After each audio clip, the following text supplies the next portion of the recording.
The next guy that we'll talk about is George Karlaftis, a late first round pick by the Kansas City Chiefs. And look, he's a guy who stats wise clearly doesn't belong in the conversation about who's the best, right?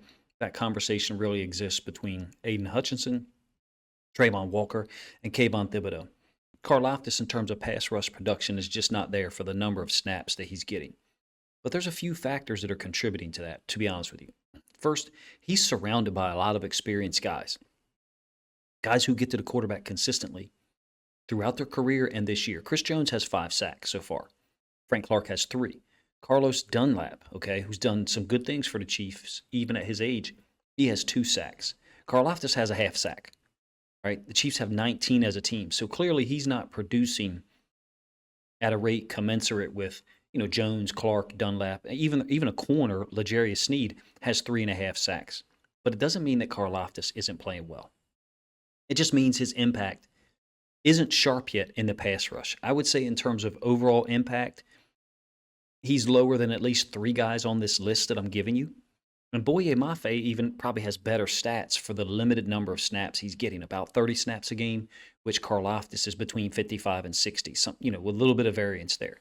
So in terms of production for the number of times they're on the field, Karlaftis it would be ranked. You would probably rank him lower than all of those guys, maybe even Boye Mafe and Arnold Ebekiti. But I'm not really into ranking players. Like, he's strong. I mean, you'll see it on a play here in a moment against Quentin Nelson, the left guard for the Colts.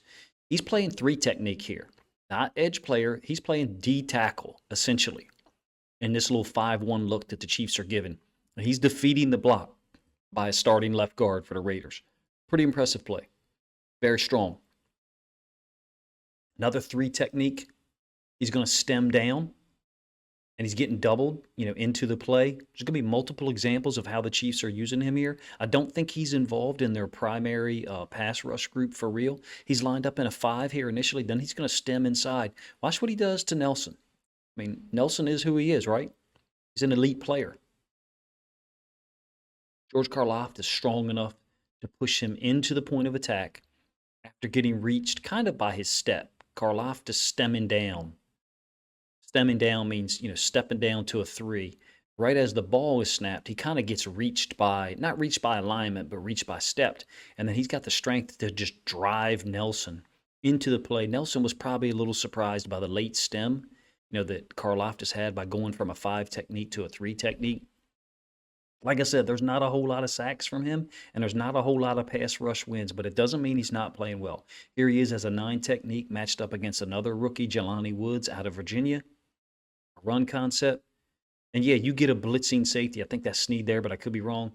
Involved with the tackle, and then Karlaftis finishes it off. That's what good teams do. They have multiple guys involved at the point of attack. You can see there's definitely a seam, possible 2-way go being developed here. You got the blitzing safety that impacts Taylor, and then Karlaftis finishes it off. That's a win in terms of whether Jelani Woods was able to run block him on that play or not. He's just a strong bull. I mean, I think at some point that will translate over to the pass game. It hasn't right now. And he does have a half a sack, which you'll see here, which is really kind of like on his 3rd effort. And it's a split sack, obviously, with Frank Clark coming from the other side. Maybe the refinement in the pass rush moves isn't, what you want it to be right now, but they have other guys to handle all that. They have other guys, I think, that are more so dedicated to it. To me, it looks like Karlaftis is off the field in some of these obvious passing downs. But like I said, he is playing 50, 55, 60 snaps a game, so they trust him. And I think he's playing well. He's playing better than, some of the stats might indicate. Located on the right side here against the Bills. Just a clear out blitz for the nickel. And so the reason why I'm mentioning that is sometimes a guy loses a pass rush rep, and it's kind of intentional. Now, I don't mean they're trying to lose on purpose, but let me go through the entire progression of what the Chiefs are doing here. It's an incomplete pass, could have been a touchdown, yeah. So there's Karlaftis. So what I think is happening is you got Chris Jones in a 3, and he's stemming inside to the A gap. They're bringing this nickel through the B gap. So what Karlaftis is trying to do is widen that gap up a little bit.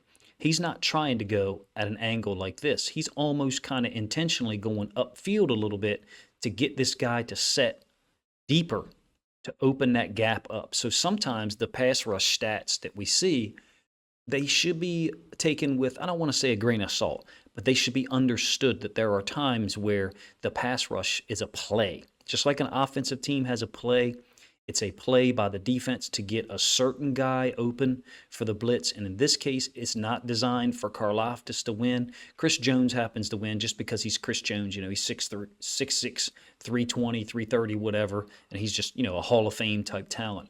My point in showing you some of this is that Karlaftis is not there in terms of pass rush to be compared with those three guys on his team. Dunlap, who is the guy who gets the strip sack here, Clark, and Chris Jones. Maybe even Karlaftis, you know, isn't in the same, you know, mention as Aiden Hutchinson, Trayvon Walker, or Kayvon Thibodeau in terms of where he is in the pass rush right now. But I think a lot of it has to do with opportunity too. If you were the Chiefs coaches and you wanted to try to get your best pass rush group on the field, you would include Carlos Dunlap, Frank Clark, and Chris Jones, where there's only so many more positions on the field for a guy like Karlaftis to be. Karlaftis here at left edge, 2-point stance. It's going to be just this little like fake handoff, like RPO out into the flats. Karlaftis is athletic enough to get involved in the tackle. No, it's certainly not saying he can only play against the run. Right now he's squared up, looking in the backfield, and then once the ball's thrown, he's able to redirect. That's not a position where he should be lined up out there over a guy like Stephon Diggs. That's just hustle and effort, him trying to get out there. I like the player. I like the pick. Now these last 4 or 5 plays that I'm going to show you, look where they got him lined up. Versus Chris Jones at edge, Frank Clark at edge. I mean, that doesn't say anything bad about George Karlaftis. It just says that they've got guys that are better at the pass rush skills than he is at this point in time. That shouldn't surprise anyone. I think it's a smart investment by the Chiefs. For real, obviously they're a dangerous team, incredibly, you know, talented offensively. Again, he's not on the field. You got Clark, Dunlap, Jones. So he's not on the field in a passing situation. This ends up being a sack. My point in showing you these isn't to say like, oh, he's not getting opportunities. Well, because he's getting 50+ snaps a game. My point is to say the Chiefs seem to be okay with using him in this manner right here, as opposed to Jones, Clark, and even Dunlap, who is not pictured here either. Let me know what you think of George Karlaftis, how he's playing so far. Obviously, the stats in terms of pass rush are not there. There's not he doesn't have a whole lot of tackles, to be honest with you. In terms of the run game, I think that will translate. Showing you some plays of him, you know, particularly his play against Quentin Nelson. That one really impressed me, how he was able to be reached, essentially, right after the snap, and then drive Quentin Nelson back into the backfield, or at least drive him horizontally down the line of scrimmage. I really like the pick for the Chiefs, you know, who are obviously a Super Bowl contender. Guy's getting a lot of reps on the field. Does he belong in the conversation for the best edge defender so far? Well, no. I'd kind of put him in that group with Beckety and Mafe. You know, and the final 3 guys clearly are the ones that have the most talent, had the largest reputation coming out of college, and have had the best production so far.